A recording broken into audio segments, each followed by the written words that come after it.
Jasdan Atkot auto rickshaw association દ્વારા ભાડામાં ભાવ વધારો.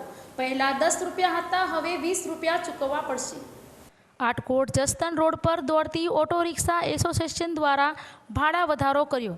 પહેલાં 10 રૂપિયા હતા, હવે 20 રૂપિયા ચૂકવવા પડશે. જસદણથી આટકોટ સુધીના 20 રૂપિયા લાગશે. જસદણથી આટકોટ 7 કિલોમીટરનું અંતર છે, જેના આજ દિન સુધી 10 રૂપિયા રિક્ષા ભાડું હતું. હવે 20 રૂપિયા ચૂકવવા પડશે. મોંઘવારીને લઈ રિક્ષા ચાલકોએ રિક્ષા ભાડું વધારવાનો નિર્ણય લીધો. જસદણથી આટકોટ જવા માટે રિક્ષામાં બેસવા 20 રૂપિયા ચૂકવવા પડશે. જોકે જસદણથી આટકોટ જવા માટે રિક્ષા સતત ચાલુ જ હોય છે. મુસાફરોને યોગ્ય સમયે રિક્ષા મળી રહે છે. 3 કિલોમીટર સુધી લોકલ ભાડું 10 રૂપિયા ચૂકવવા પડશે.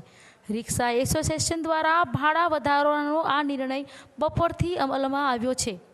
સીએનજી ભાવ અન્ય વેરટેજ થતું, જેને લઈ ભાવ વધારો કર્યો છે. રિપોર્ટર ઉપેન્દ્ર તૈરૈયા, જસદણ.